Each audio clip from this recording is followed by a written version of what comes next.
As I mentioned last week in chapter 319 of My Hero Academia, this is the first time we are truly seeing the post-war arc Class 1A, and this chapter goes to show exactly how much they've matured. Not only with everyone getting pretty much brand new super moves or special moves, but also all of them having this much more mature kind of mentality about them and understanding and trying to reach out to Deku, when all of them could be pissed and trying to actually capture Deku in a more kind of strict manner. They're instead trying to be almost like a support group and bring him back willingly, which shows a lot of maturity for a bunch of people that have only been in hero school for a year, and that 9 months ago, probably a year ago at this point, didn't even know each other, and now they're doing everything they can to work alongside Deku, even though that means working with him is one, going to be incredibly difficult to bring him back fully over to their side, and two, that the path they're going to go down is an incredibly dangerous one. And that's what makes this one of my favorite chapters ever. So before we do jump into the recap, my name is Engine Nimsker, and I'm going to be breaking down everything that happened in chapter 320 of My Hero Academia. If you enjoyed this or any other content that we've ever put out, go over to youtube.com/class1a, subscribe, check out our other videos. We do anime recaps, manga recaps, kind of theory videos, and so much more in My Hero Academia. So if any of that sounds great, go over and check that out. So let's jump right into chapter 320 of My Hero Academia, which is appropriately titled Deku vs. Class A. The chapter starts off with Ida thinking about how once Deku sets his mind to something, very little is ever going to be able to stop him. Bakugo continues to egg on Deku, laughing at his appearance, even making a note about how he's even drawn differently than the rest of us, while also saying that he knows Deku now has the quirks of the 4th and 6th user. Deku thanks everyone for coming before using Smokescreen to try and escape, and everyone recognizes that it's instantly the 6th user's quirk, so Bakugo uses Landmine Blast to blow away all of the smoke. Bakugo yells at Deku, asking if he believes he's one of the big shots now and that everyone else in Class A is just NPCs to him, pretty much taking a page right out of Shigaraki's book with the video game reference, which I love. Koda then uses his quirk to have Bird stop Deku, screaming that Nezu says it's okay, he doesn't have to keep running, and that he can come back to UA.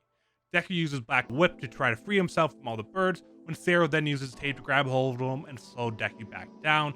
And we get to see one moment of where we see Sero actually teaching Deku how to really use Black Whip, and that's one of the awesome moments we really get to see in so many flashbacks throughout the entire chapter. Jiro uses Heartbeat Wall, forcing Deku to jump away, as she tells Deku how happy she was when he was excited about her music when she thought it was just a useless hobby during the festival. Ojiro grabs Deku next with his Tornado Tail Dance, telling him that Class 1A can't overlook how ragged Deku looks from fighting alone all this time. Deku insists that he is fine, they don't need him, that he should be alone so that All for One doesn't take them away from him, so that's why he left in the first place. Tokuyami uses Dark Shadow to blast Deku into a building. Meanwhile, Sato jumps and grabs Ojiro and Jiro. Sato yells at the same time that he's never going to allow Deku to use his food coloring again for Irie's candle apples if he doesn't come back. Deku has the audacity to say that anyone can watch after Irie and that she doesn't need him. At the same time, he's been put into a machine made by Momo that will put him to sleep.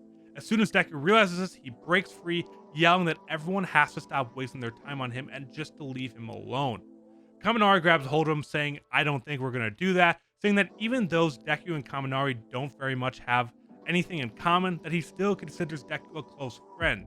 And at the same moment as Kaminari is grabbing onto him, Tentacle wraps up Kaminari and Deku with a special insulation tape that Momo made.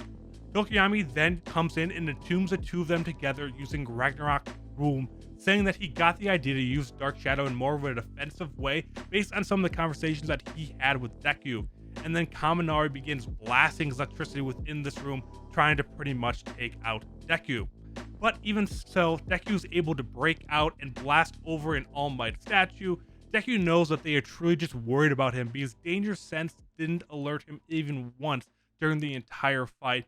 And we see during this moment his mask falls to the ground and that he is just crying, when suddenly he smacks into heaven-piercing ice wall as Shoto looks down on him, saying that let Class 1A share the burden of everything Deku has on his shoulders with him. Well, nearby on the building, Froppy says that it's okay to cry when you're scared, that if Deku wants to be a superhero, Class 1A is going to be there with him the entire time. And I have chills talking about this episode. We knew that it was going to be a showdown between Class 1A and Deku based on how last week's chapter ended, but I didn't expect it to be so emotional.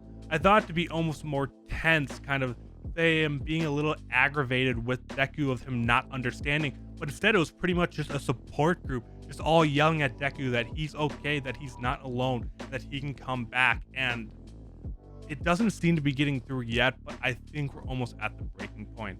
I don't think that just one chapter is going to revert everything that Deku's done. He's been on the go for months now, fighting villains with this heavy burden on his shoulders.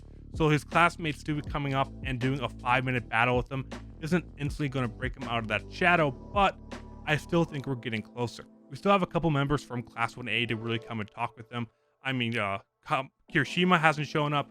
Ochako still is going to have something to say. Bakugo has just kind of insulted him, didn't say too much. Neta, Aoyama, there are still other members of Class 1A that all still could have moments to share with him. Or maybe there's a different direction, and maybe he does just get actually captured and taken away. Or maybe he does eventually escape, but the kind of heavy topics that Class 1A has brought up here eventually gets him, and that's when he runs into Stain. Because we still think that Stain is going to come into this villain retreat, hunt arc eventually, because otherwise that was a very weird tease if he doesn't come in, and I think it'd be very odd for him to come in during this fight, which is why I think Deku almost gets away, or Class 1A kind of gives up and comes back after a different day. I don't know exactly how that's going to go, but I think this fight is going to go on maybe another chapter or two, then Deku will break away, and then he'll run into Stain and have that conversation with him, maybe about ideology and topics such as that. So I don't think this is just all of a sudden going to be, oh, Deku's coming back to UA next chapter and everything's going to be okay because Class 1A is back together going to fight. Deku's been out in the field for probably 4 or 5 months now. I don't know the exact timing, but no one can just all of a sudden change your mindset after being out there alone. And that's just for a normal person. This dude literally feels like he has the weight of the entire world on his shoulders at the age of 15, 14. I don't even know exactly how old he is at this point, but no one can really fully understand from like a reader's aspect of what he's feeling here. So it's not going to be a quick change for him, but nonetheless, I love this chapter. So many good moments, everyone getting a spotlight, having cool new moves. I loved everything about this. So chapter 321 isn't going to be coming out next week. It'll be coming out on August 1st. So I'm very excited to see what exactly is going to be in that one. Obviously a little bit of maybe the conclusion or the continuation of this fight, but Deku isn't going to turn that quickly. So anyone that thinks Class 1A is going to be a major part and everyone's going to be fighting together starting next chapter was probably going to be a little disappointed. But in the long run, we are going to bring the academia back into My Hero Academia, and I hope you guys are excited for that as I am. So thank you all so much for watching and listening to this recap, and I'll see you back on August 1st with the next manga recap. Have a great day.